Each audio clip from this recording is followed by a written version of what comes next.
You ready?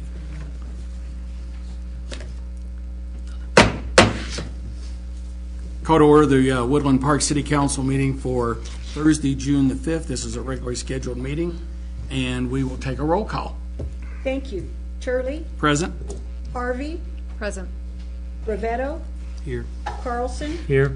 Matthews? Sawyer? Here. Schaefer? Here. Thank you. Please stand and join me in the Pledge of Allegiance.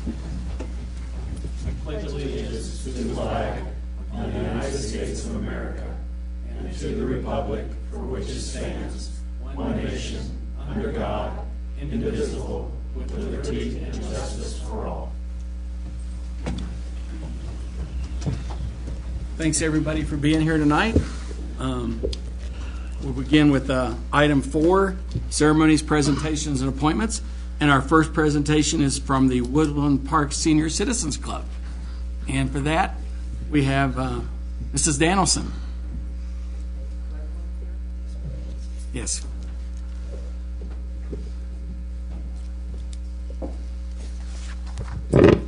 Welcome.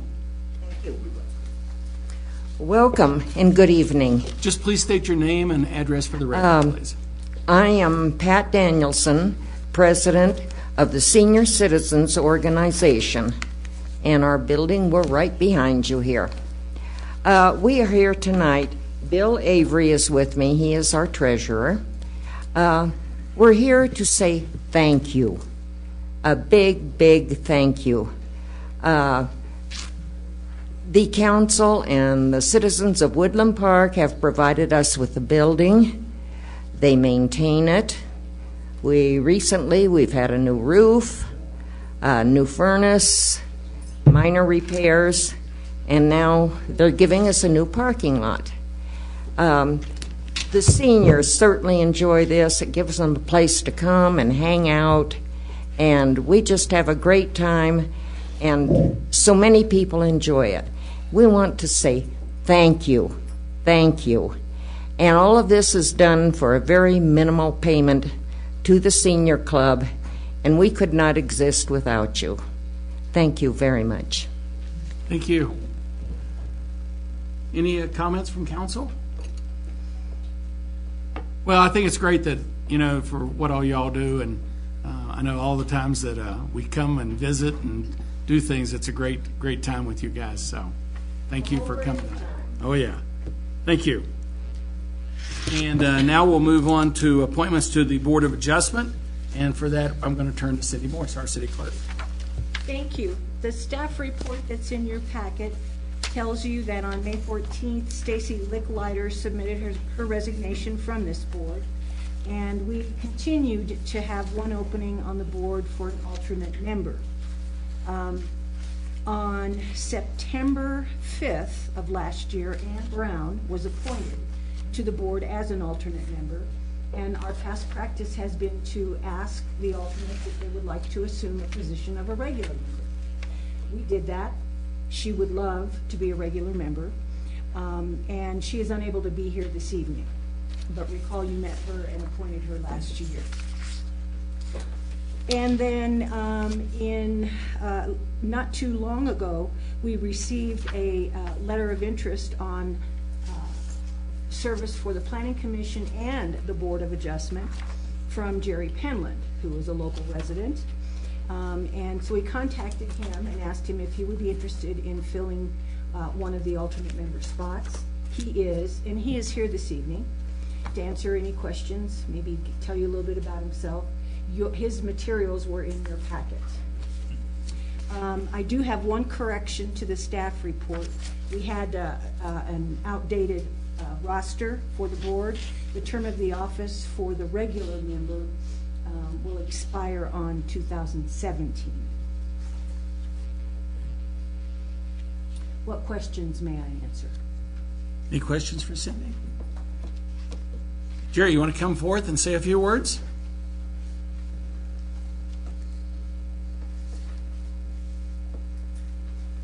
I'm Jerry Penland, 1331 Masters Drive. My wife and I moved up here. We actually bought our house in April of 2010 and moved up about a year later and really loved the area. It took us a while to get in settled down, retired from the Dallas-Fort Worth area. So I really enjoyed here and thought it would be about time to start getting involved with a little bit of the community activities. Any questions or comments for Jerry? And looking through your write-up, I mean, you've had an interesting background, and It's been exciting for a Career. long time. you know, it looks like you're really looking to get involved now, so we really appreciate that. Okay, thank you, appreciate it. I guess I have a comment. Why would anybody want to move here from Texas? Just kidding. Check the Welcome. weather report for one thing. That's all you 100 have to do, degrees. just check the weather. So, Cindy, what are do we need to approve Ann for movement up to, That's correct. and then Jerry to be an alternate That's on the correct. Board of Adjustment? And so we can do that in one motion? Yeah. Okay. So move. So moved? So we have, Second. we have a motion and a second for Ann Brown to become a regular member of the Board of Adjustment and Jerry Penland to be an alternate. Any further discussion? Then we will take a vote. Cindy? Thank you. Brevetto, Yes. Carlson. Yes. Harvey, Yes. Sawyer, Yes. Schaefer, Yes. Turley. Yes. Thank you. Motion carries unanimously. And then moving on to appointment to the, couple of appointments to the DDA Board of Directors, and for that Cindy also. Thank you. As a reminder, the council several months ago canceled our second meeting in June. So, with the 2 terms expiring on the DDA Authority Board of Directors on June 30th, we wanted to go ahead and have that consideration this evening so that they will be able to attend their July 1st meeting. So, pursuant to your policy, we did advertise and we did send letters to the incumbents. 2 applications were received by the deadline of May 28th, both from the incumbents, Jan Kummer and Mary Jo Larson. You have copies of their information in your packet. It also requires that we tell you about the number of meetings that the DDA board held for the past 12 months and what the attendance was for both of the incumbents. And there were a total of 14 meetings, and both incumbents attended 13 of those meetings. Jan is out of town, and Mary Jo was not going to be available this evening, so they can both be sworn in later. What questions may we answer? Any questions for Cindy on Jan or Mary Jo? Both have served admirably on the DDA board and longtime community residents. Glad that they're willing to do that. If there's no questions for Cindy, then entertain a motion for approval for these. Motion to approve. Second. I have a motion and a second to approve Jan Kummer and Mary Jo Larson for reappointment to the DDA Board of Directors. Any further discussion? Hearing none, we'll take a vote. Thank you. Carlson? Yes. Harvey? Yes. Sawyer? Yes. Schaefer? Yes. Turley? Yes. Brevetto? Yes. Thank you. Motion carries unanimously. And Cindy, I believe we had maybe some minor changes to We the do. agenda. I placed for your convenience at your desk a revised agenda. It is also in the back for the audience. 2 agenda items tonight. One will be the addition of 6C under the consent calendar, which is approval of a change order with Wildcat Construction to provide additional fill materials required for the Fountain Creek Stabilization and Erosion Project. And the second one is postponement of agenda item 8A, ordinance number 1217. We're still working on gathering information and drafting the ordinance. Okay. Thank you, Cindy. And now we'll move on to item 6, the consent calendar. And for that, we'll turn to both Cindy and our Director of Public Works, Bill Olsbach. Thank you. There are 3 agenda items this evening. The first is to consider the approval of the May 15th City Council meeting minutes. The second is to approve a contract with SNS Enterprises to provide street striping services for the city's streets. for 2014 in the amount of $20,438, with the city's budget at $25,400. And then, of course, C that I just read to you. What questions can I answer, or perhaps the Public Works Director? Any questions for Cindy or Bill? Yes, Bob? Just a factual correction on the minutes from last meeting. Sure. Page 5, where I say, I guess it was stated, he also stated that on, it's about the 5th line down, Okay. that on January 8th, 2014, the council met for a goals and objectives discussion and decided that the DDA, et cetera. That goals and objectives meeting was actually on April 9th, not January 8th. Thank you. We'll make that correction. Anything else? Hearing none, I'll entertain a motion for approval of the consent calendar, Approval of minutes. And the consent. or, The whole thing, A, B, Yes, C, mhm. A, B, and C? unless you have any issues Oh, that you okay. want to divide them up, Geez, I we make can a- approve all three of them with I one. make a motion to approve all three. Okay? Have a motion? Do I hear a second? Second. Have a motion, a second, to approve the consent calendar as presented. Any further discussion? Hearing none, we'll take a vote. Thank you. And the correction to the minutes that we'll make. Okay? Harvey, Yes. Sawyer, Yes. Schaefer, Yes. Turley, Yes. Bravado. Yes. Carlson. Yes. Thank you. Motion carries unanimously. Thanks, council. Move on to item 7, unfinished business. And this evening we have with us our Northeast Teller County Fire Chief Tyler Lambert, who's going to provide us with information on wildland fire detection. Welcome, Tyler. As Tyler's making his way to the podium, council will recall that you made this request at the last meeting as it related to detection, et cetera. So we called in our local expert. So Tyler's here this evening to answer your questions, provide a short presentation. Good evening, council. As those are going around, we'll talk about that here in just a minute, but a couple things on early detection for the state of Colorado. One is there was a study done for the last couple of years by a number of organizations in the Colorado Springs area on the capability of early detection. And there's 4 different companies out there that have gave proposals to do that. And the bottom line came out to be is it's just too expensive to be able to do that in the Pikes Peak region, especially, and it was virtually just looked at in the Colorado Springs Air Force Academy wildland urban interface area. That they've decided to use their citizens, and same with us, is to help us with eyes on the ground to be able to detect those types of fires. Currently, the feds are looking into early detection system, and the feds, I mean the U.S. Forest Service, and what they're doing is they're working with the Department of Defense, coming up with a plan of trying to figure out an early detection system. I don't know a lot of detail on that yet. They don't either, but there's more to come on that. So I'm guessing the next few months, maybe later in the year, we might hear more on that. And if I do, I'll sure pass that on. The next part of it is we had a regional meeting with the department, a new department. It's the Colorado Division of Fire Prevention and Control.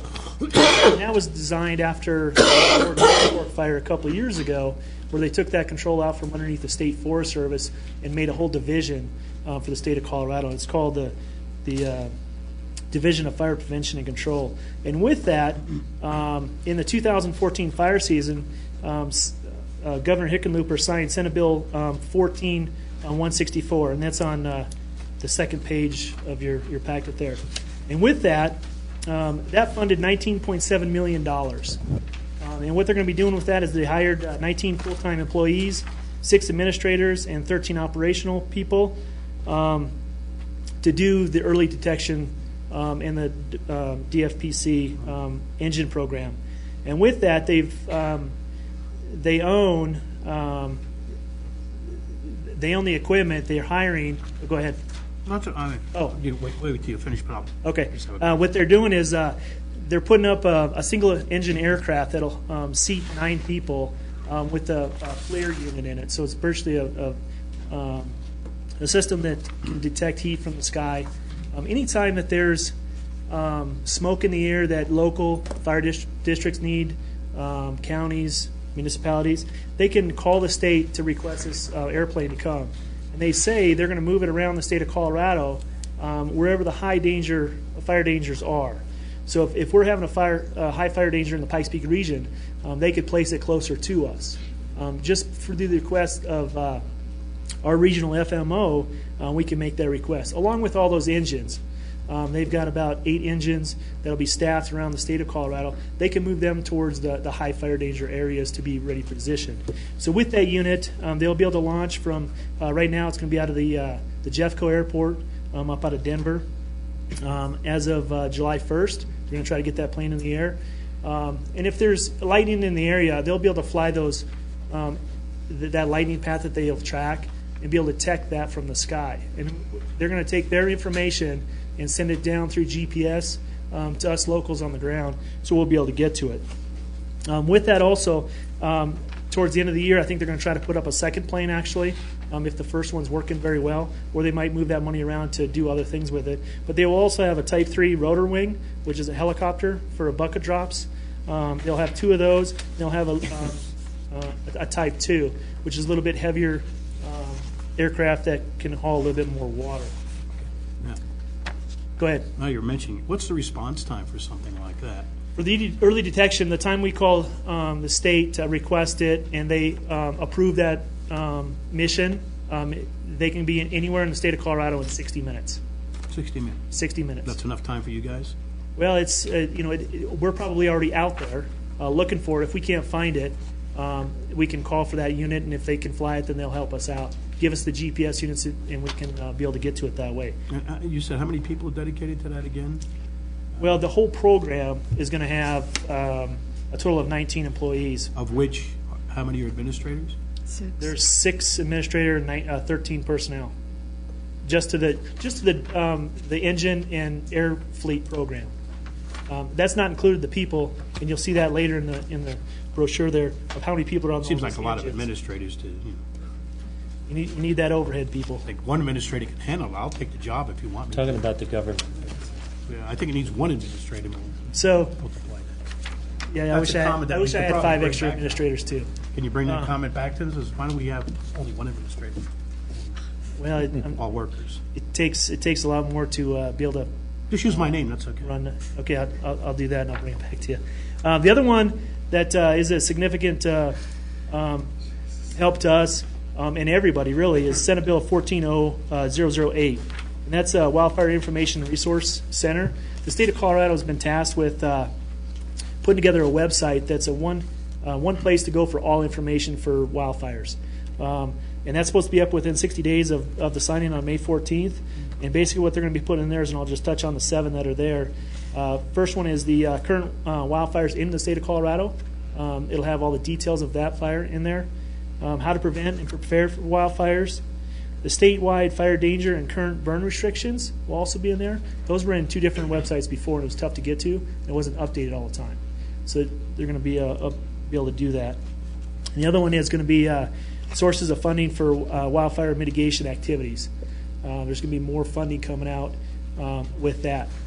The last one I was going to just briefly talk on is the Senate Bill 14046, and that is the state is now taking $3.25 million per year for 5 years to go to local fire department communities for safety and welfare of their people, and that go for training, equipment, anything to do with that. So that's another big boost for us. I'll go into a little bit of what the state and the feds have as far as staffing goes. Here in the Woodland Park area, some of you might not be familiar, but the state or the feds have an engine garage out here on Rampart Range, and in there they have a Type 3 engine, a Type 6 engine. They have 1 crew, a squad. Really, it's 5 people, and then in Monument they have a Type 3 helicopter, the exclusive use for them. A squad of 10 for the Helitack for that unit, and also the Pike Hotshots. They're all based in Monument area.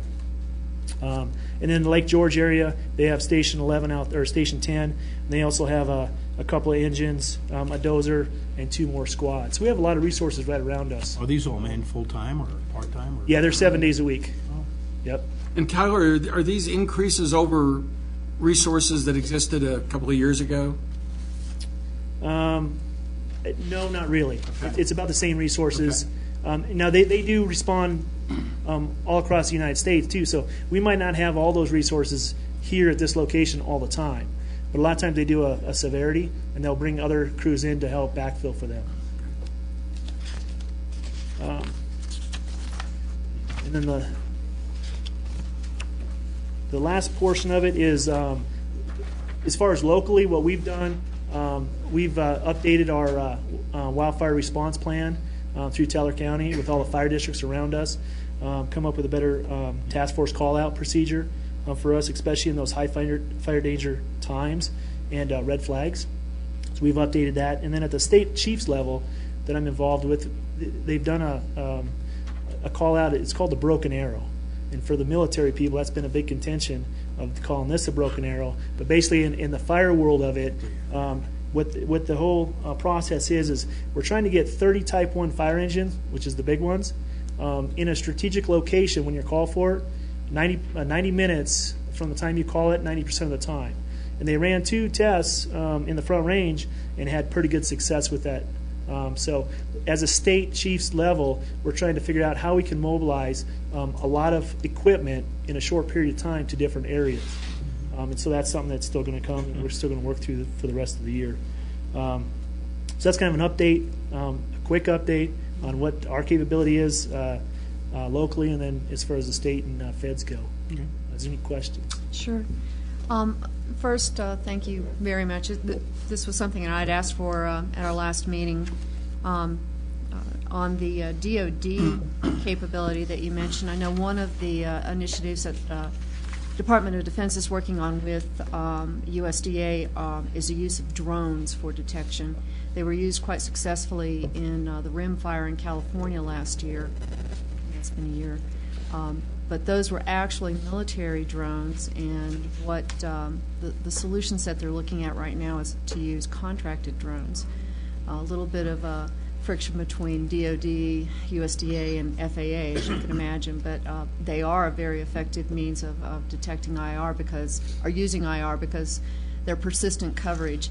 The aircraft that you're talking about can only fly for so many hours and can only see through.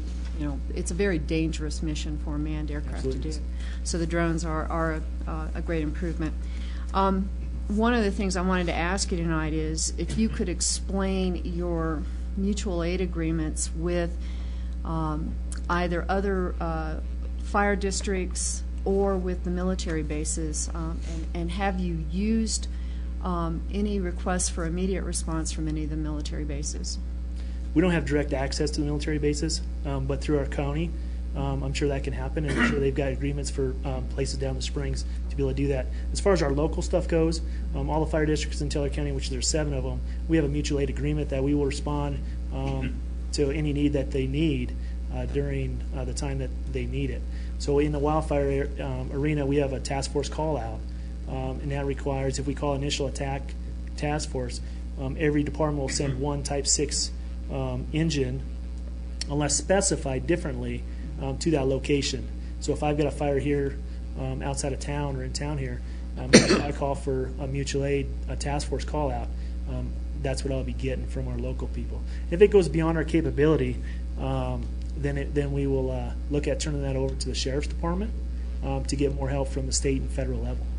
In the Sheriff's Department, if you could explain that relationship, the sheriff of any county in Colorado is the emergency manager?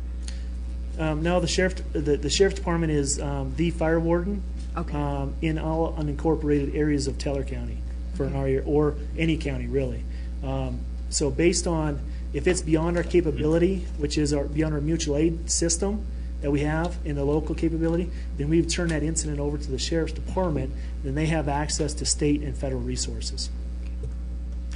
In July, the organization that I work for, US Northcom, is going to sponsor an information exchange with the fire chief in Colorado Springs and all of the garrison commanders in the local area, all of the military installations, to talk about how to streamline a relationship, at least with Colorado Springs and El Paso County. And as soon as I get the dates, I'll send you an invite. Yeah, we'd love to being on something like that for sure. Great, thanks. Thanks, Tyler. Yes, Bob. I was reading our Colorado Municipal League a newsletter recently, and there it reported the results of some grants for fire mitigation, cutting trees and clearing out forests and that sort of thing. And it listed a whole bunch of communities, South Platte folks, but it also got down to homeowners associations and individuals that were getting grants. And so that kind of surprised me that it would go down to that level. But I also heard they were surprised that there wasn't more interest from people in going after these grant funds. Do you know anything about this personally, where homeowners associations, for instance, in Woodland Park, could go after grants? Who would they have to contact? You know, I would say the best place to go for that right now would be the State Forest Department here in town. They're located right off Boundary Street. Right. So Dave Root or one of them guys can probably Could help with point being the look way, at yeah. grants. Okay. But also there's a Senate bill, I believe it's 1400-9 that is in the works that you're supposed to get it used to be a tax rebate, and now it's going to tax. It's supposed to change the way your taxes are done. So you can write off $2,500 of your mitigation on your state's taxes. So as soon as we get that finalized and done, I can bring that to you too. Yeah, because we'd need to get that out to our citizens, because my neighbor, for instance, just spent several $1,000s cutting down some trees that were within 30 feet of his house. Yeah, we can bring that back next month and the details on that and how you get it out to the people. Thank you. Gary? Are you satisfied with the early detection capability that you have or not? Well, In an ideal world, what would you want? obviously, I don't have enough money in my budget to even come close to. No, money's not a looking at doing it. consideration. We've got too many lives we have to But consider here. I think the state at a state level is definitely looking forward and getting what they feel is adequate for the state of Colorado. Locally, is that going to help us? I think in some aspect it will, if we can utilize it. So if we're not in the high fire danger, a lot of times we get to the areas where the smoke from our citizens, we get a pretty good idea of where that is, and we can get to them pretty easily. Some of these deeper canyons and stuff, it's tougher to get to. It takes longer. It might not help in that situation. But with up on Rampart, the Devil's Head Tower, fire tower, is still in operation. It's done 5 days a week, 9:30 to about 6 p.m. Unless there's lightning, then they'll stay longer. Or if they need to go weekends or whatever the dates. What they area do they cover? It's all the Pikes Peak region. And so we're actually going to do a tour up there here in the next couple of weeks. So if anybody's interested in going to see Yeah, the I'd be fire interested. tower on Rampart, then I'd be interested to see what that. you could say, yeah. So you're happy with the detection capability we have? It's more than what we had last year. Okay.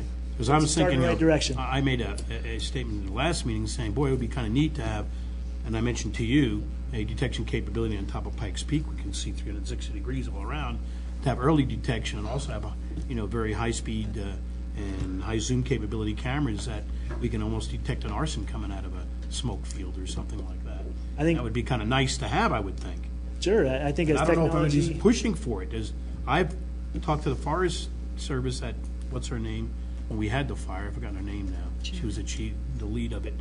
And she kind of dismissed me. I said, it seems like it's a heck of an opportunity to cover a very large area during high fire seasons. And I'm surprised nobody is actually pushing for that kind of capability. Yeah, I haven't heard of anything like that yet. I would think they've probably thought about that and tried to figure out the capabilities of that being successful or not. I know the system and the springs that they were talking about, they just couldn't get in the deep canyons. And so that probably is an issue even on Pikes Peak. You're not going to be able to see in some of those deep canyons I think either. So Carol brought up the UAVs is probably a pretty good idea. And you can even have blimps too during certain parts of the year with sensors on them too. yeah, I'm not going to fly in those. Well, I'll stay on the ground. But yeah, last year or the year before, when we had this arsonist, there was one day it was like 20 fires. But I was amazed how fast our citizens were able to report that and get these put out. I don't think any of them resulted in any major burn areas. So I remember last year I in fact called 2 in, and they're taken care of right away. So with cell phones and things like that, the eyes and ears of our citizens is really quite effective, I think. I believe that's the key. We got more people out there in those remote areas that cell phones work very well, and as long as you can give us an accurate area, we can get to it pretty quick. Yes, John? When is the 19 million available? It starts July 1st. July 1st? It's our fiscal budget. How quickly would you expect to have people hired and fixed-wing aircraft ready to fly? They've got RFPs out right now doing that, so they expect it to be up soon after July 1st. What is the aircraft designation? As far as what they're going to call it, Yeah, what is it? What type aircraft is it's it, a other than single-engine, fixed? 9-seater airplane.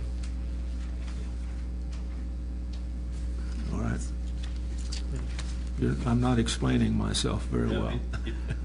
Like C-130, is it a? Oh no, it's C-135. smaller. No, it's a much smaller plane. No, I Well, know. I understand that, but yeah, Is it a single U-12? engine. Yeah. Yeah, Okay. all right. John's an old Air Force guy, so. Oh, gotcha. Well, when I find out what type of plane it is, I'll let you know. Okay. Yeah, I don't think they've got it contracted yet.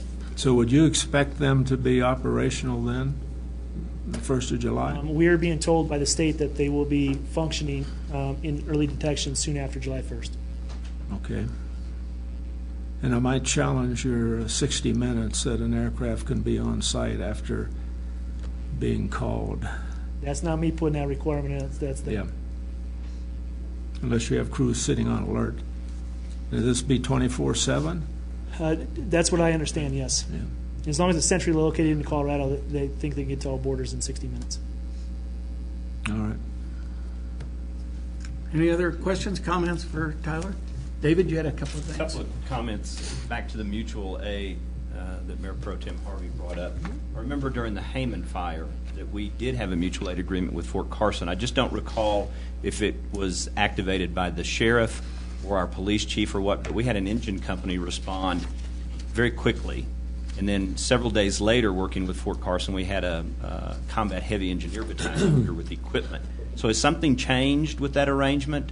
No, I think it's probably the same channels. Okay. Just with the cutbacks, I think downtown in the United States, I think it's challenging that aspect of it. I know the Colorado National Guard is getting heavy into it, and they're willing to respond at all costs. So that's a new piece to it that we're getting.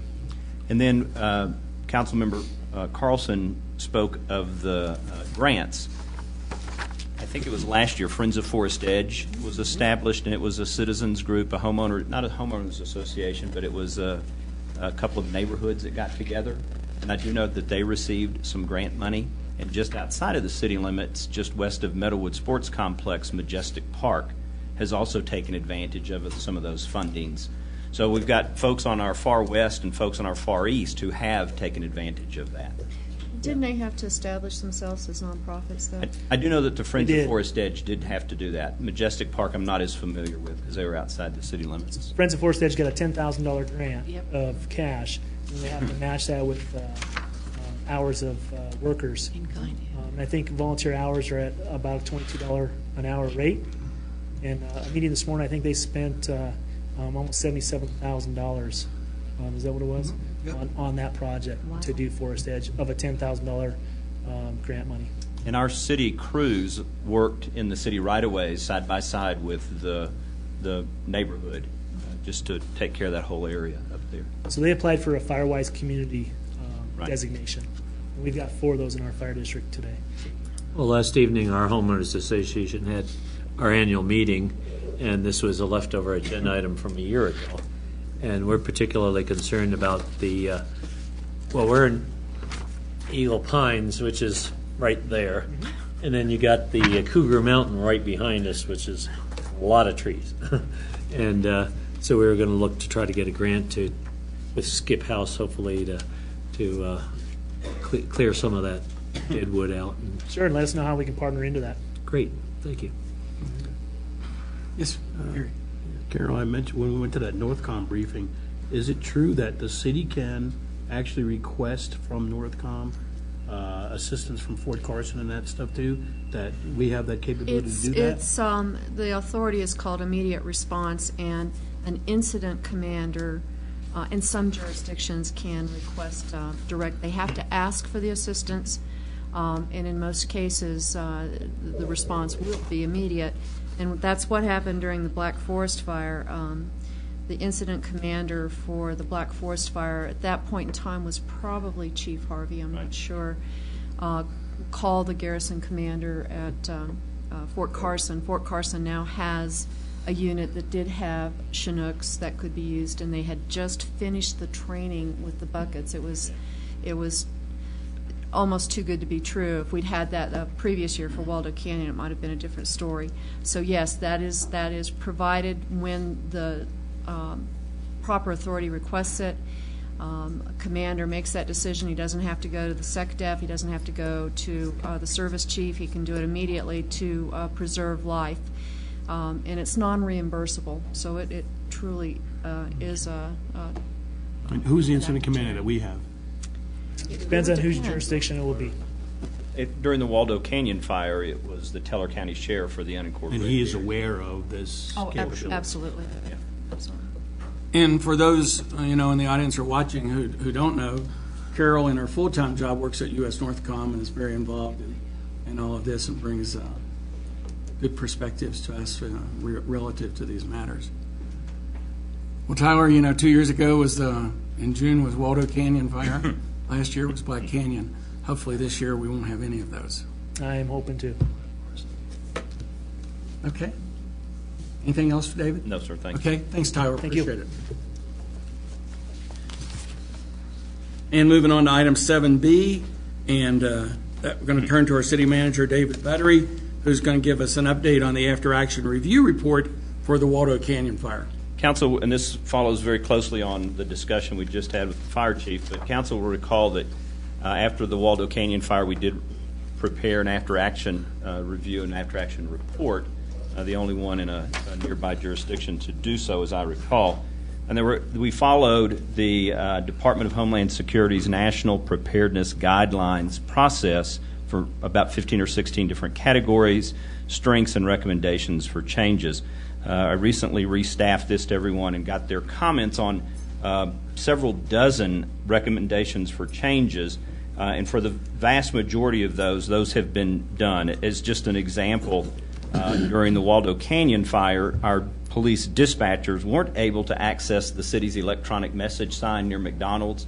They're now able to do that. There's training, there's protocol, both there and our Park and Rec office as well.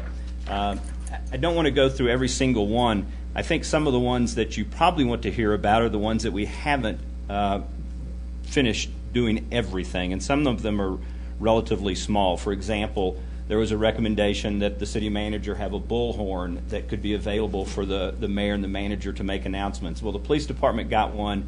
I'll be getting one soon. The maps. Can we just make it a whistle or something?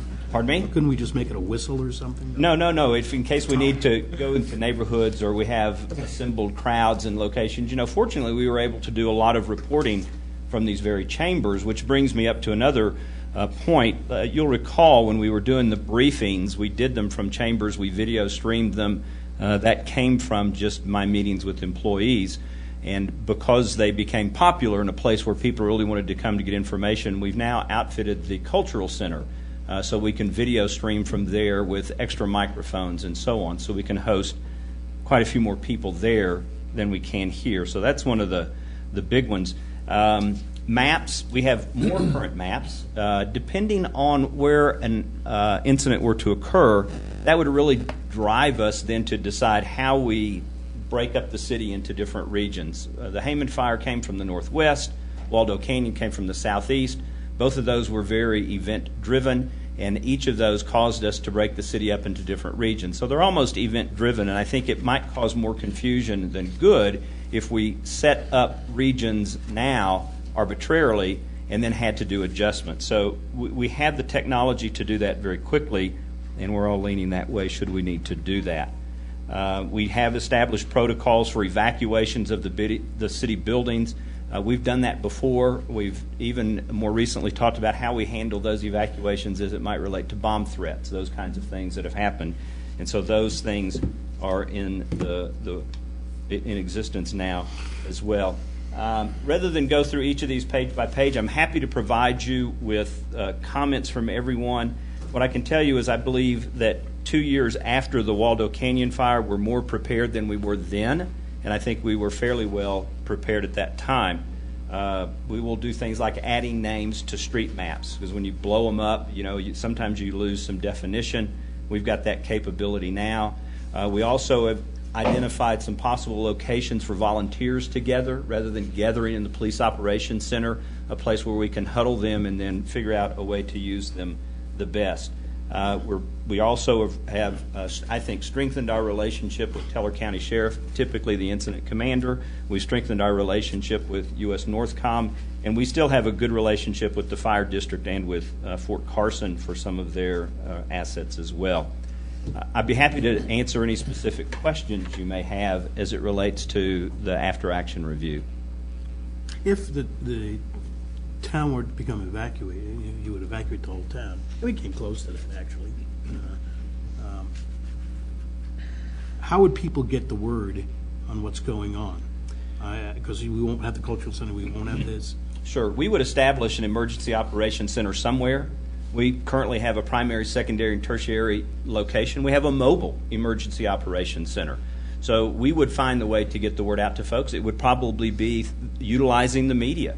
During the Waldo Canyon fire, the media was a huge benefit to us to get the word out. But we would still video stream. We would just try to keep information flowing in that way. Facebook page and that kind of stuff. We have a Facebook page. We kept it going. We kept the website up to date. We had information on Channel 10 as well as video streaming. And the video streaming both live, and then it was also available in playback. They're available still today for your viewing pleasure. David, how do you use reverse 911, or is that the county only? No. I'm going to let the chief address that. It belongs to the 911 system, and people must register, again, even if you've registered before, because 911 purchased a faster, more efficient system than they had in the past. The old one had some significant limitations in terms of defining exactly who you want to get. It was like draw a circle, and you might not have a circle. It was very difficult to follow boundaries. This system is much better, and it's faster, and what that amounts to is just to have more servers, so they can do more calls per minute. A 911 for Woodland Park used to take 4 hours. Well, that's fairly ineffective in a quick situation. It's not bad if you're talking about something we're going to do tomorrow. You can now set it up so that it calls your home, your cell, your business, because it's much bigger. And I haven't seen a live test in an emergency yet of how it goes, but it's been used in other parts of the country very effectively. And the decision to what to buy and how to buy was based on study by the 911 board, which is a special district, basically like a fire district with a board, and we have a member on that. We partner with El Paso County as well, so it's an El Paso Teller County system. And for local calls, depending on where you are, the system is smart enough to know, does it take you to this dispatch center or a different dispatch center. But the reverse 911, we can institute that for our residents. Okay. Well, each dispatcher has the ability to do it. Along the same lines, how does Nixle work? Nixle is Twitter technology. It's a company that does it commercially that decided to offer this to the public for free. It's located next to the FBI's Criminal Justice Information Center. It serves the whole country. You get about 120 character text message, a little bit smaller than a regular Twitter message. And the servers are huge, so when we send out a Nixle message, it's usually hitting people's phones within a few seconds after you click on it with your mouse. The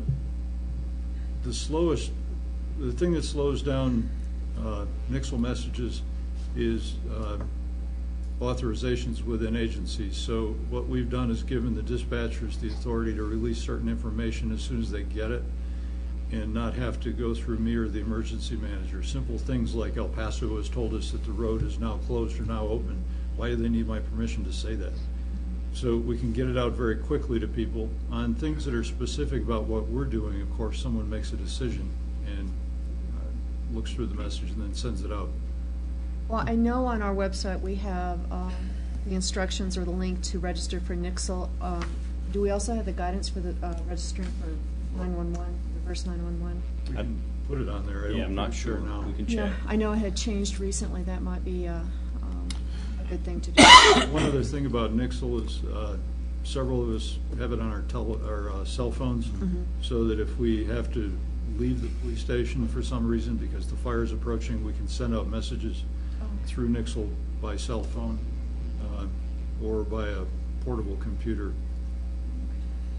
Good to know. Thank you. Did you say we had to re-register for 911? We do now because when they changed system, the registry was with the corporation that they no longer do business Yeah, I with. hope you publish that on the website. We will. We'll get it on the because website and I may have to Facebook. re-register, so. And I think the old system, if I remember correctly, when it went to the new one, they sent out messages telling you you needed to go register on the new one. Yes, sir, they did. They also put it in the paper, but from what I'm You hearing, must not have got it. not everybody paid attention. Yep. And with Nixle, you can set it up so you can get text message, you can get it as an email, so there's different options. You can also register with Teller County so that you get information. Now, that will mean some of the things will be duplicitous, but it's not that big a deal to get 2 tweets instead of 1. But you also may get stuff about things that are happening out in the county that may affect your plans to do things or friends of yours, but not us directly. So I do both. I would suggest it's useful. I think too, when these messages go out, I mean, like last week, there was a closure of 2467 between mile marker Umpty-Ump and Umpty-Ump. We have the foggiest idea where on the highway it was, because we don't know where the mile markers are. It might be more useful to say it's between the Cave of the Winds and, Manitou Springs North Exeter. Pass that on to the sheriff's department if you'd like. Okay, I'll do that then. I think there was one yesterday, it said mile marker 66 or something. Yeah. I was like, is that towards Cripple Creek or is that towards Deckers? Yeah. So, But my other point too is that we've talked about this before. We have a GIS capability, and I was just wondering if this is something that you can very easily say, okay, this is where the mandatory evacuation is, and this is where whatever, and you could just draw a line and then send that out to the media, and so it's done instantaneously. Sure, and that's pretty much what we did during Waldo Canyon, but the devil's in the details. Right. We were working with Teller County in their mapping system, which is comparable to ours, but so it was real easy to say everything east of Baldwin/Rampart Range Road. What became more difficult is where there was discontinuities in the road system. So it could have, one of them, for example, was west of Aspen Garden Way, but east of Sand Gulch. It's because some places in the county there are roads that don't connect, so you can't necessarily draw a line to connect all those dots. But the map, and even the mapping, if you draw a line, still cause confusion because it might go through some people's property, not necessarily where their house is, and so they were then confused. I'm on 30 acres, and the line came through my 30 acres. Do I evacuate or not? So we have tried to make the maps as clear as possible and also provide a written narrative, but we continue to work to make the maps better. Okay. John? No, I was going to ask the GIS question because David indicated we now had technology that would allow us to better define areas. And I was going to ask you if that was GIS or something else. No, it's still our GIS system. It's just that we have, I think we've got some updated maps. We just, I think, are more comfortable with it now after having gone through Waldo Canyon. Plus, we were relying on the county's system during Waldo Canyon, not our own. We took what they had and published our own. And even with that, there was some loss in translation. Yeah. Okay. I mean, we still don't have a hugely sophisticated GIS system, that is true. And we just, as funds are available, we try to make it better. All right. Anything else? Okay. All right, thank you. Very Thank good. you, David. Thanks, David. Yep. And I guess as you incorporate those in, we'll see the updated version here pretty soon of the after action report. If the council would like for me to provide you kind of a written narrative on each of these points, I'm happy to do that if that's what you're asking for. Sure. Yeah, I was just Okay. thinking, is there things that you've updated, that certain maps are available, and, whatever the update is that you put into the after-action report, that, that we Okay. have a copy of that.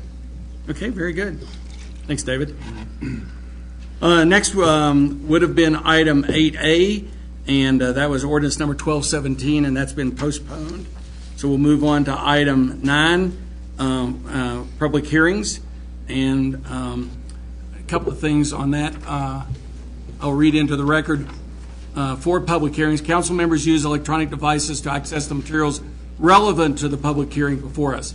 Be assured that it is the common practice of this city council that these devices are not being used for texting, emailing, or other communications during public hearings.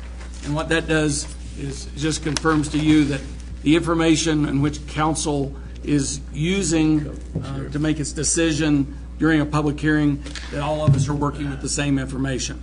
So having said that, we'll move on to item 9A, ordinance number 1216, amending the Chapter 1809 of the Woodland Park Municipal Code. And for that, we're going to turn to our Director of Planning, Sally Riley. Thank you. Good evening. This is a legislative item to amend our zoning ordinance and zoning chapter. It specifically deals with our residential units, and we are proposing to allow 2 residential dwelling units in a commercially zoned property as a permitted use versus a conditional use. The benefits for this change in the regulations is that it will reduce the processing time significantly. This would be treated as a zoning development permit, and that is processed in 7 working days if it's complete, versus a conditional use permit, which takes a 90-day process. It would also be less costly for the applicant. A zoning development permit is $102. The conditional use permit is $448 plus publication costs. It also encourages residents to look at a mixed-use approach for units in the commercial area so that they can live, work, and shop within the commercial zones.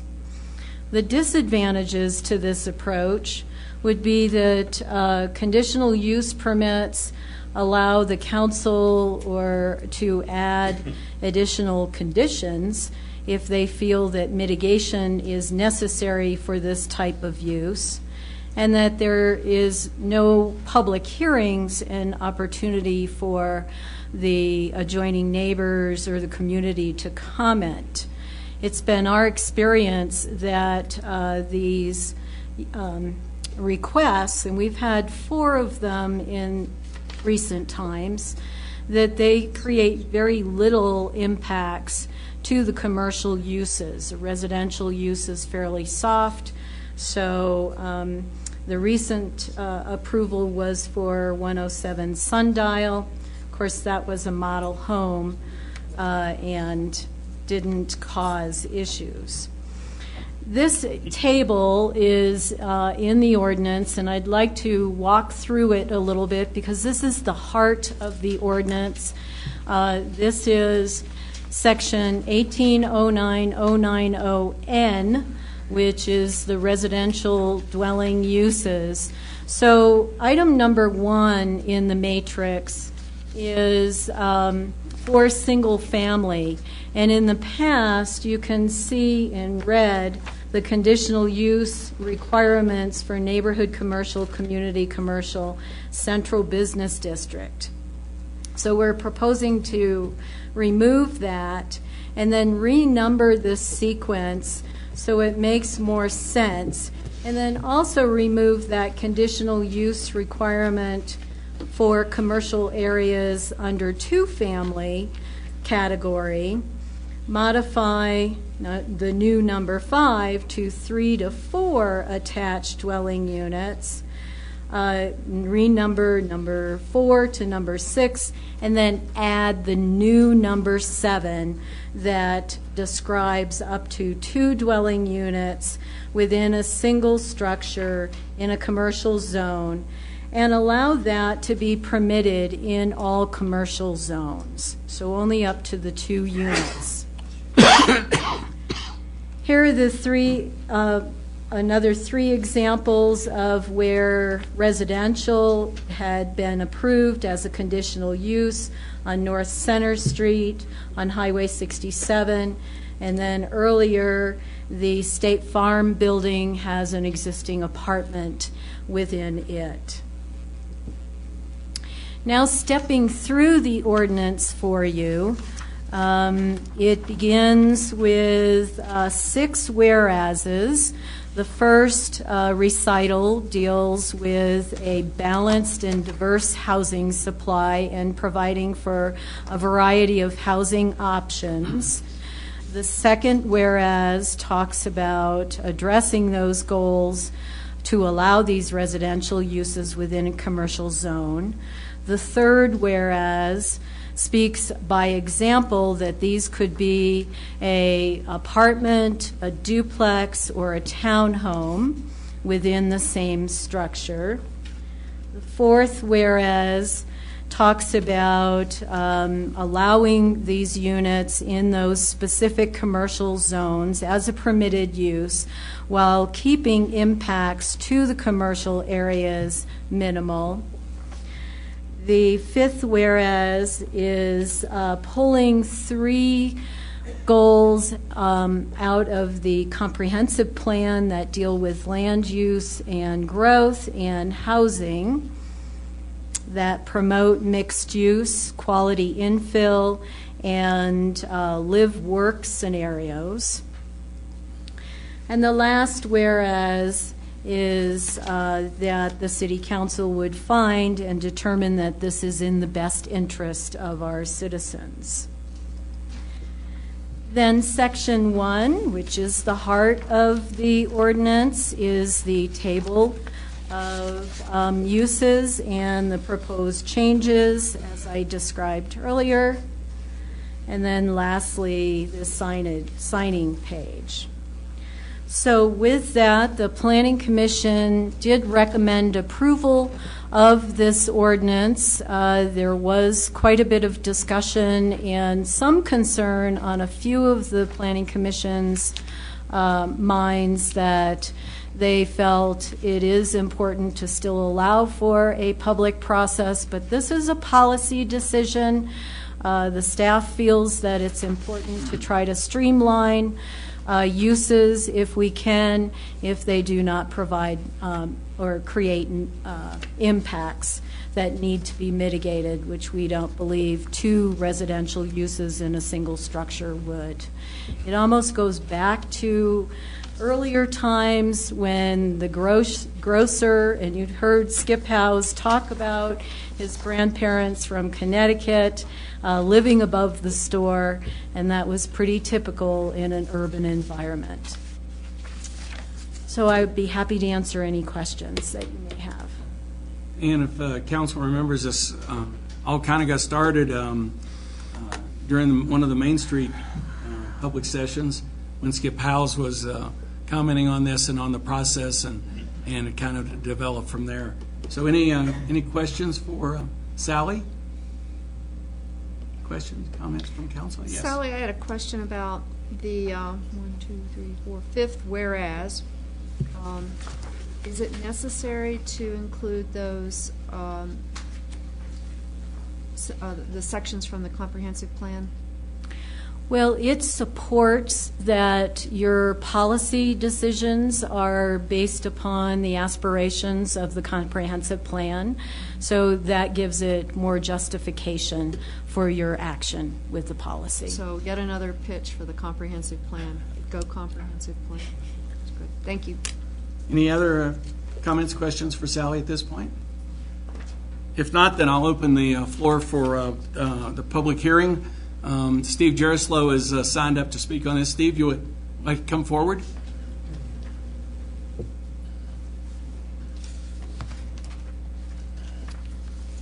Thank you very much, Mr. Mayor. I have just two comments. Please state your name and. Steve Gerislow, 610 Sun Valley Drive, Woodland Park. I have two comments. The one I made at the last meeting, the second one is new, but Sally stole my thunder on it, but I think it's worth mentioning. First comment is keep in mind that this ordinance affects not just the central commercial district of the town, which was the genesis of the suggestion, but it affects all 5 commercial districts, zone districts in town, and the two that I'm most concerned about are neighborhood commercial and community commercial, where the neighbors may not be business owners, but in fact homeowners. So I think the law of unintended consequences could kick in here big time if you don't look carefully at the application of this proposed change to all 5 of the zoning districts in town. My second point, which Sally articulated, is that the Planning Commission voted 4-3 in favor of this, and in my limited experience with the Planning Commission, that is unusual to have that close a vote. That tells you that the Planning Commission members themselves had significant concerns about the impact of this change, and I suspect that most of their concern had to do with the fact that neighboring homeowners would not have a chance to voice their objections to a proposed use. And that doesn't mean that their objections would hold any water, that they'd be legally supportable, or that they would prevail. But I think to the extent that homeowners or even neighboring business owners are deprived of the opportunity to at least let the council know of their concerns, I think that is not a move in the right direction. So those are my two objections to potential objections to this ordinance as proposed. I have a question for Steve. Steve, do you think it's more onerous for those that would live on the periphery of these districts to have a business or a residence? If I had to guess, I would say a residence. Really? Okay. I think we all cherish the privacy that our residences give us. I mean, particularly single-family homeowners. I'm being a little prejudiced here, I guess. We buy our land because we want a little bit of space between us and our neighbor, as a good general rule. And I think that if the people were not even given an opportunity to voice a concern about a mixed use of an adjoining property, I think they would feel something of a lack of procedural due process, perhaps. And I follow that logic, but I think I was really asking someone who owns a single-family residence, knowing that they're on the line with a business district, I don't think that they would be offended if that business also included a residence. Maybe, maybe not. Those of us who happen to live next to such areas, and I do, have assumed the risk when we bought the property. And so we understand it's going to be developed someday, and you don't know how it's going to be developed. But it would be nice to know in advance how it is going to be developed. Is there some way in the permissive use process that we can allow, given advance notice to residents of the area that this is about to occur? If they have any comments, they can make comments. Sally? That's a good question. I think there is. It's just a shorter amount of time. There is an option that you could do these permitted conditionally. And in, for example, the local small daycares, when those are proposed in a residential area, we have a notification process. It does allow the neighborhood then to even request a hearing before the council. We would have to probably charge more. It does take more staff time because then we do have the notification process. We would, if you decide that you would like to go that route, we would not recommend tabling this. Let us rework some of the language and come back with a proposal like that.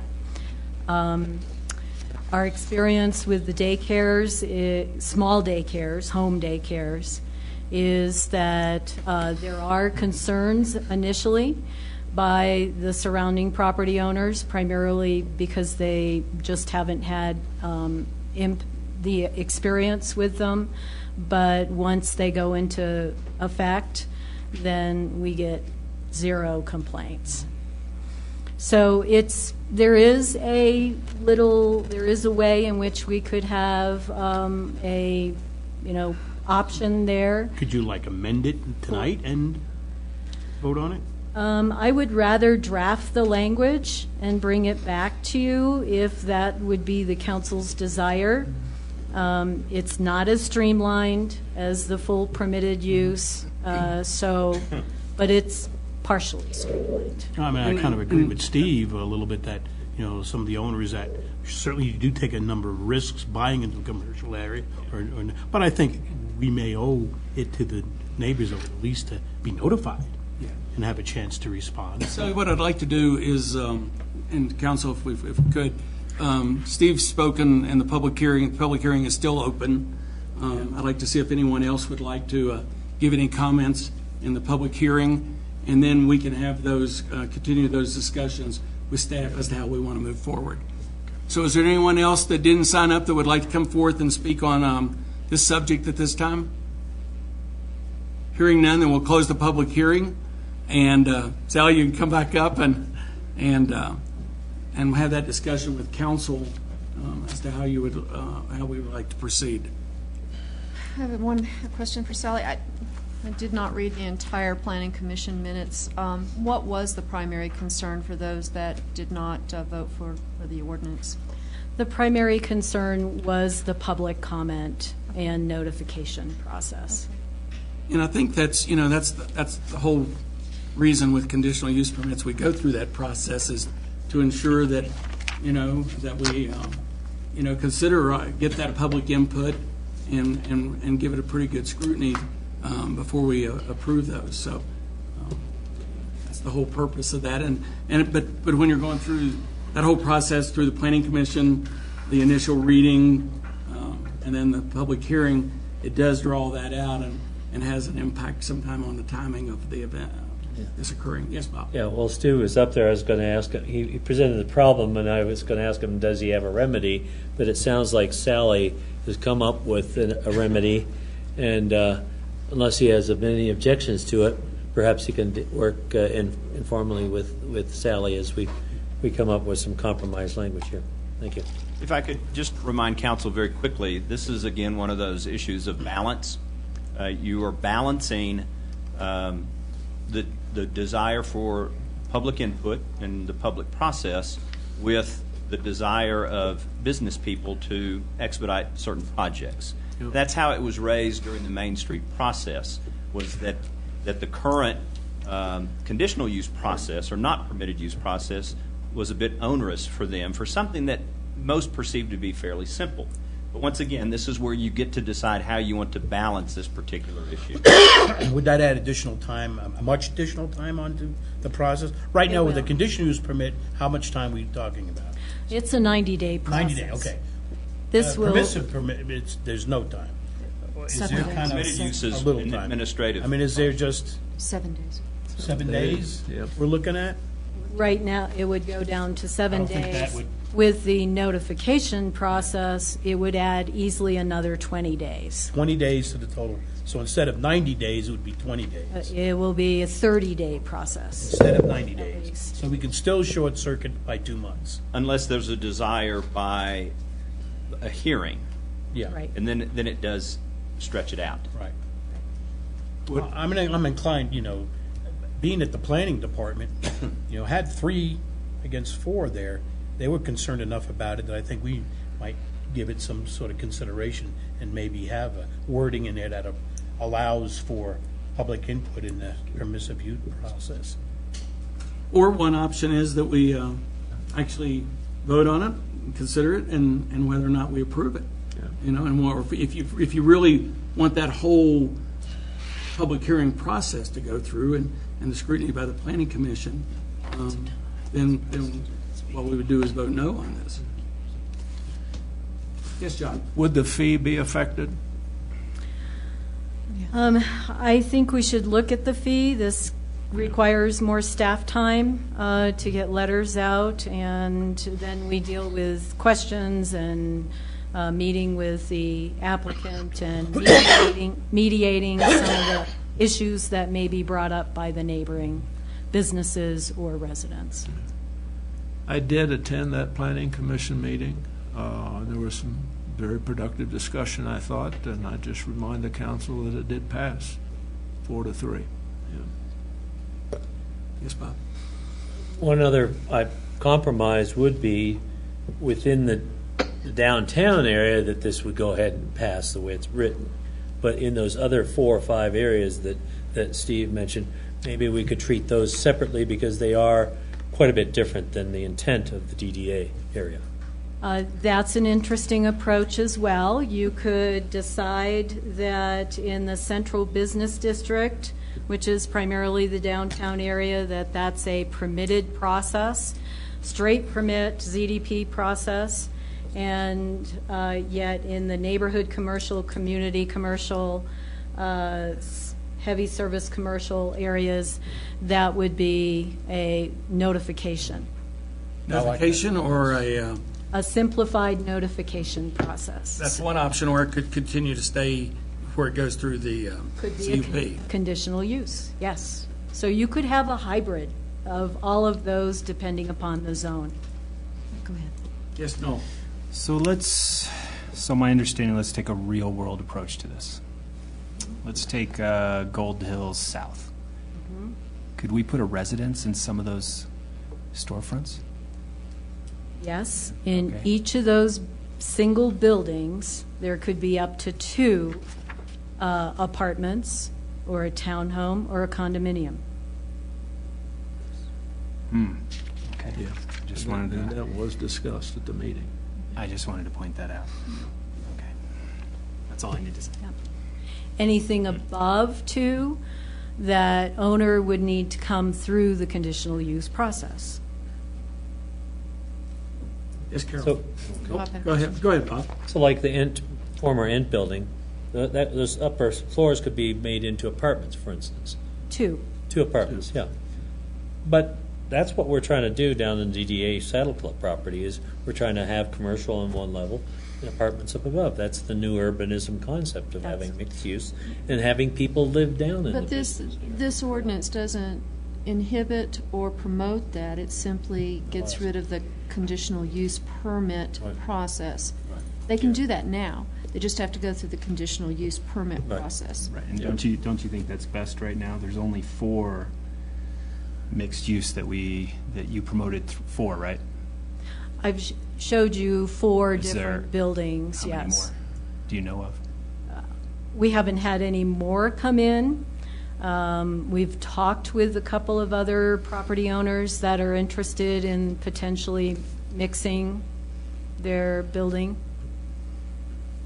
Well, can I make a motion then along the lines of that mixed? And of course, then we can vote accordingly. And if it gets shot down, we can consider some other ideas. Let me ask a question. So Sally, would we want to change this on the fly? Or would we want to table it and go back to staff to give guidance to staff as to how to approach it and come back with a different proposal to us? I would prefer that you either make a motion as it's currently written or direct staff to make some modifications. I don't want to do it on the fly. We tend to make errors that way. Yeah. Don't understand secondary effects. Modification, being that there was, at the meeting, there was a significant group that were so concerned about it. I think that the hybrid method's good. I think, the main commercial area is fine, but these residents bought houses in those other commercial areas, assuming a certain risk, but they're closer to the commercial areas. So I think at least a notification and maybe some sort of, feedback is warranted. There's also, we have to look at that if we stick with the CUP, that way the residents around that building will get notices. Well, the purpose of this is to make it a little bit easier for someone to do this. Yes. And if you keep With the condition limited- use we have such permit, limited amount of requests, then why would we need to streamline? Because we've had people express an interest in shortening as a business owner, I don't want to be waiting 90 days. I'd want to do something right away. And if we want to make this place an attractive place for business to do business, we need to do something to show them our good faith effort in making the process as streamlined as possible, so they don't have to spend a lot of money and a lot of time going through this process. And I think, once again, it's great for the permissive use area for the main commercial district, but the outlying areas, because Steve mentioned the concern of residents being close to that, I think it's appropriate for them to have some sort of input. I'm unclear why you don't allow a public hearing then. What's wrong with a public hearing? 90 days is not very long. To you, it's not long, but, to business that are asking for I'd rather have someone come to us and show us what they want to do, and we can have the public speak about it. Well, and really that goes back to the way the process exists right now. It does include that 90 days. It includes the hearings. The public gets to provide an input wherever it is. Which that is best. But again, that's what Skip Howell was talking to at the Main Street meeting when he wanted to see a streamlined process, because he was trying to get some things done and it dragged out for so long. So that's what we're really considering. Can we now, I think we have consensus here, and we've just talked about the possibilities, and as David said, we agree with how it's written here, and I don't think any of us really want to do that, but to give it back to the staff to incorporate the views that they've heard this evening and come back with a revised document. Do we need a motion for that? Here's what I would ask you to do, because there's 5 different zoning classifications. There's 3 different options. So we've got 15 different variables that we're dealing with here as it relates to how you might like something to look. So I would ask that you make a motion and vote on this. If it's voted down, then we're done with it, and then we can begin again on working with the Planning Commission to see what makes the most sense. Or you can give us some very specific guidance. But there's 6 people, 1 missing. Now I've got 7 times 15. I've got 105 different variables that we're trying to figure out how you want us to go. And I'm not exactly sure we can get there tonight. So, if you agree that this would be a reasonable process to do in a streamlined fashion in the Central Business District, tell us, and we can make that happen. But it seems to me like we're dealing with lots of different variables here. And if we entertain a motion for this ordinance, we can vote yes or we can vote no, and then if it doesn't pass, we can then give staff guidance or how we'd like to see them move forward for the future. That would be very helpful. So who's going to make the motion? I'd like to stop for a second before I make that. This is in front of everyone. I just want to point out where these zones are and how small the business districts are and how big the residential are. So Could you show a map? do you have a zoning map? Have to pull It's it on the up. website. Yeah, she's got it in the file somewhere. Well, truthfully, most of the business districts and all the variations are along a very narrow corridor. Yeah. That's a given. And we're a town completely surrounded by national forests, so we're limited with what we're working with. So, your point is well taken, Noel, but frankly, it doesn't really matter. There's just so many places that people can live and have businesses in this town. So if those businesses would like to offer an alternative housing solution for the citizens, and right now some of them feel that the process is too lengthy, maybe a little bit too expensive, that's what Sally's staff has tried to consider and come up with a solution. But if it's not the right solution, then we'll decide in a vote. And I did some research before today, and I looked at a lot of the mixed-use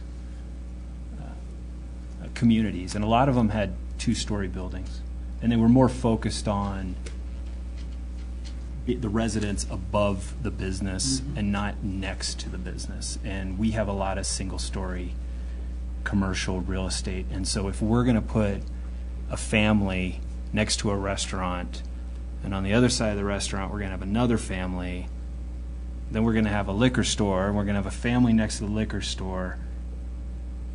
That just doesn't seem right. I don't believe that scenario would occur with the liquor store, but I take your point again. So I would like to make a motion, Mr. Mayor, Okay? to approve ordinance 1216 as presented. And I will second that motion. Any further deliberation by council? Hearing none, then we will take a vote. Thank you. The motion is to approve as presented. Sawyer, No. Schaefer, Yes. Turley, No? Ravetto, No. Carlson, No. Harvey. Yes. Motion fails 2-4. So council, would we like to give staff guidance to work on this and what I was hearing was that perhaps this is a permitted use within the central business district? The 7 day, Right. Will? And I think what I've heard most folks say is the example of the process that we use with the child care centers may be what you're thinking of. Yeah, the code word is 7 day, 30 day, 90 day. And I think the 7 days should be within the downtown commercial district. The 30 days should be in these outliers, the other 4 or 5 that Steve mentioned. I agree with that. Okay, we can work with that. That's good. And then again, I think one thing for consideration, hopefully with the work you've already done, Sally, this could be done fairly in a streamlined manner. I mean, for the number of these that we have, you know, I don't think we want to burn an infinite amount of staff time. So let's see what we could do. Steve Jerslow, maybe you can work with Sally a little bit, and Noel, you know, you might want to also. Yes, I do. I definitely do. Thank you. Very good. Thanks, Sally. Item 10, new business. We have none scheduled. And then for item number 11, public comment on items not on the agenda. If anyone would like to speak, please come forward. Hearing none, we'll move on to reports. Couple of things for tonight. The student art that's behind over here on your right is from Paloma Juarez, and she's in the 10th grade. We also have a number of events coming up. It's getting into the summer season and warm weather, and things are really starting to happen. Tomorrow, Friday, June the 6th, summer is here, and so is the farmers market from 7 to 1 p.m. every day, Friday through September. And that's always a great event here in town. Saturday, June the 7th is the 12th annual Keep Woodland Park Beautiful Spring Cleanup Day. That's from 9 to 1. The meet at Memorial Park and free lunch at noon. And I think the Rotary Club is bringing their cooker and going to be cooking on Saturday for those folks that participate. Saturday, June the 7th is the citywide garage sale at the Woodland Park High School parking lot, and that's from 7 a.m. to 2 p.m. Wednesday, June the 11th is Kids Bike Rodeo at Meadowood Sports Complex. That's from 10 a.m. to noon. Saturday, June the 14th is the Ute Pass Historical Society Walking Tours of History Park. That's behind the library, 10 a.m., and that's free. Tuesday, June the 17th is the Chamber's Business After Hours. That's at Foxworth Galbraith from 5:30 to 7 p.m. Friday, June the 20th is the third Friday Art Walk in downtown Woodland Park, and that's 5 to 8 p.m. And then key things coming up. Don't forget about our old-fashioned 4th of July picnic in Memorial Park. And then on July the 5th is the Symphony Above the Clouds. That's out at the middle school. And the latest word is that the Cannons are going to be from Fort Carson will be here for the symphony this year. David, what we didn't have in the last 2 years or just? Well, gosh, it could have been 3 years that we haven't had them. So that'll be really good. Hopefully fire danger will be down and we can have some fireworks to go with it. And that would be good. Carol? Gary? Bob? Nothing. Noel? I do not. John? Yes. Please.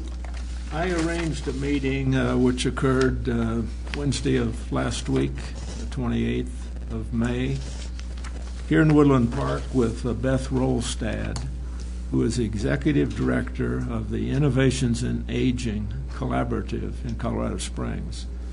And this is a group that's was put together about a year ago, involving some 52 service providers and seniors and other stakeholders. And they are attacking the growth of the senior population in El Paso County in particular. And so they have discovered a number of gaps in what seniors want and need, and a lot of barriers to doing certain things to satisfy these needs. They've done some very good work, published a couple of reports. She met up here. I got the Teller Senior Coalition involved. Barbara Berger, Cindy was at the meeting, administrative assistant there, Brian Fleer, and I. We had a very productive discussion, and I think I can say that Barbara Berger and Cindy were very pleased with a lot of opportunities there are going to be to work with the El Paso group, and we can piggyback on a lot of those activities, I think, and take advantage of a lot of the ideas that they are considering. And there will be follow-up. We're going to be invited to meetings later this month and in September, and Barbara Berger has the lead on this activity now. And so I think we were all very pleased with the outcome of the session we had with Ms. Rolstad. Thanks, John. Yeah.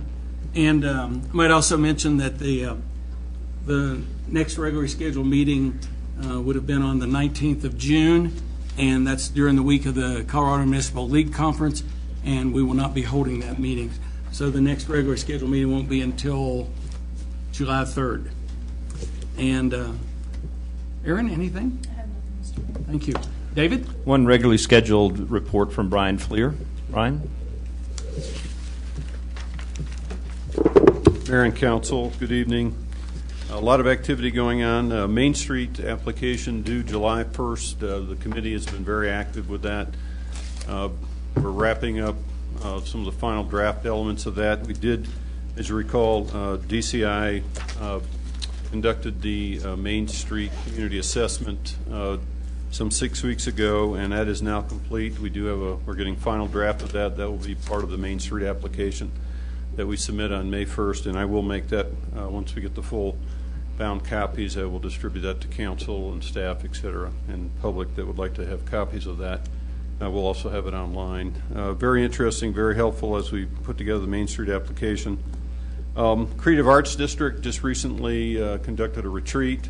They selected a new slate of board members. They are also following a very similar track to Main Street, with the four basic pillars of promotion, organization, economic development, and historic preservation and design. So we have some synergies, including boundary, with both organizations.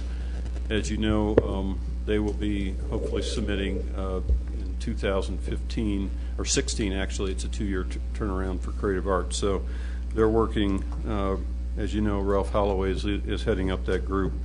Woodland Station, as a function of what the council's last work session relative to the bundling of the bonds, particularly with the Aquatic Center, we are moving forward at the DDA level with off-site assessment.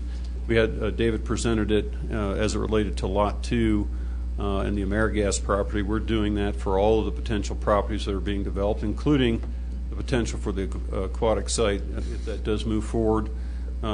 Basically, to get an assessment of the overall cost, we're going to be working with Matrix Engineering, as you recall, did a lot of the preliminary engineering and came up with some cost estimates to help along the way in terms of the process and the infrastructure requirements, including a big one that we chatted about with stormwater. So there's a lot of, appreciate the council dialogue at that meeting. It was helpful for the DDA. I will report that at the next board meeting, and we'll work in concert with the city in any way we can to help facilitate that process. With the Pikes Peak Regional Hospital Community Development Block Grant, I had mentioned before that we're working with the Southern Colorado Economic Development District.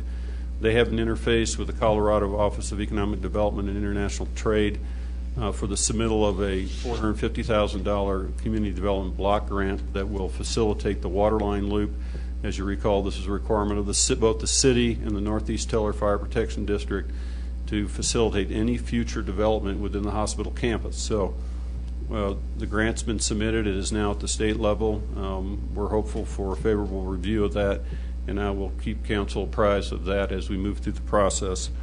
Good news on the Family Entertainment Bowling Center. I've mentioned that before, Lot 3, Woodland Station. They received a terms and condition letter from Canyon National Bank. Again, we're working a lot with the Southern Colorado Economic Development District, SCED for short. They're helping with an SBA 504 and a USDA loan component with Canyon National. They've read through the feasibility study. They were pleased with that. We're going to continue to work with them and update them and possibly start talking about a TIF agreement if they get through various bank committee reports and recommendations. But that's looking good, and we're encouraged by the recent activity. I don't see Deb in the audience tonight, but I wanted to mention that I'm a part of an economic development retention team. David's a part of that as well. Terry Buckner with the hospital, Dale Schnichter, and we met with Charis Bible College, had a very interesting conversation with their operations manager, Curtis Phillips, and basically just to keep the council updated on what's happening with the Charis Bible College. They have a $54 million building campaign. They've been through their first phase. They're starting their second phase this year.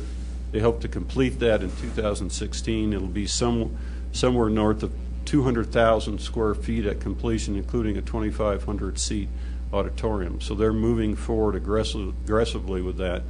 We will continue to dialogue with Charis on needs. We had a good discussion with them. One of the interesting issues is housing. How can we help from the city perspective?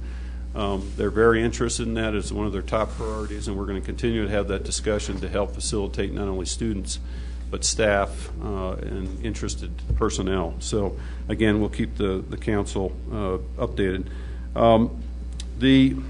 Relative to the Willows project, I mentioned affordable. They did not receive their 9% tax credits. It's not the end of the world for affordable housing in Woodland Park. However, I was called on by CHAFA to come into a meeting. In 2015, the state will have state housing credits. Without getting too far into the weeds, there's the federal 9%, 4% credits. The state will add their own credits on a 2-year trial basis, and they very much would like to see Woodland Park participate in that. So I will be continuing dialogue with CHAFA, the Colorado Division of Housing, and the Upper Arkansas Council of Government. So they know we have a need. We've got a good interaction. John's been very active with CHAFA as well. So they know about us. We're on the radar, and we'll continue to work through that until we get something done. When you're in affordable housing, nothing comes easy or quickly. So we'll continue that process. I did today have the opportunity to meet with Greg Brown with the golf course. If you know Greg, he's a San Diego, California resident. He's here 2 or 3 times a year. And this is the first time I've had an opportunity to meet with Greg. We had a good meeting. He tells everybody, come out to the golf course. It's in beautiful shape. I think last year it was probably, I've heard a lot of people say it was in some of the best shape it was in since its inception. I think this year will be right along the same lines. You'll see a TV commercial, Channel 21, usually aired in the morning, advertising the golf course, but also advertising Woodland Park. I thought they did a nice job with that. We're going to work with them on some signage issues and promotional items to help them be the best they can be, particularly since this is their boom season, and we want to make sure that they have a successful season.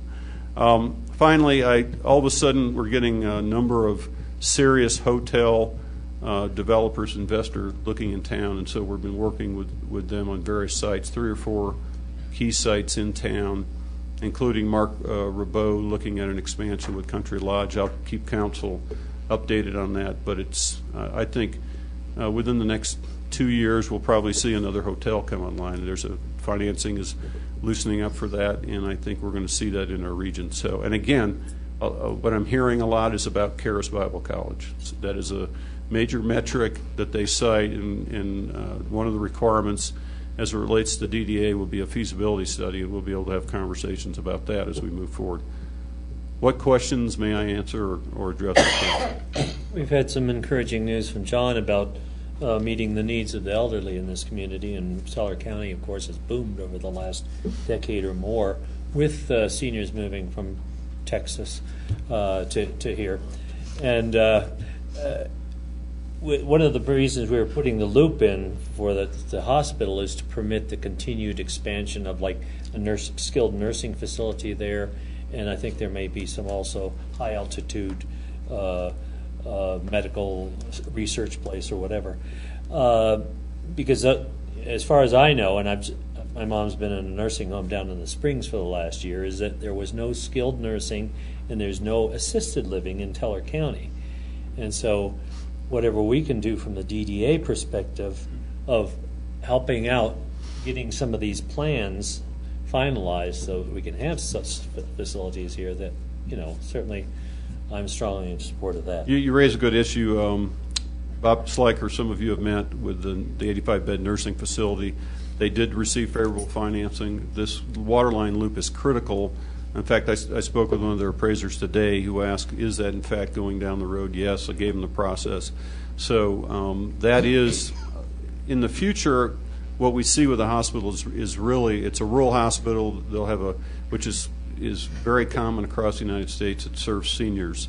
And you'll see nursing, eventually assisted living, and hopefully someday independent senior apartment type activity there as well. And again, the waterline loop through all this discussion is essential to build that out. So that's an important consideration. And just a couple of comments on that. That waterline loop, that's not paid for by the city. And we've gone through the resolutions and things that worked all that. I will say, Brian, because I know you work kind of the community, not just Woodland Park, and the fact that you work with them, because it affects all of us. And so, I really appreciate what you do there. I mean, you beat down the bushes pretty good on all that. I guess I would also add, you mentioned aquatic project. We did have a special city council meeting on Tuesday evening. That was a formal meeting, and we did went through a number of things relative to the aquatic project, the issues, but mostly about the aquatic project, and gave David and the city staff guidance for putting out an RFP for the design concept, right? And so, so we'll be moving forward on that. And we're going to say that tonight because it was a special meeting, and a lot of people may not be aware that we're really looking to try to figure out within current revenue streams how to move forward with this project, Memorial Park, and the fleet maintenance facility.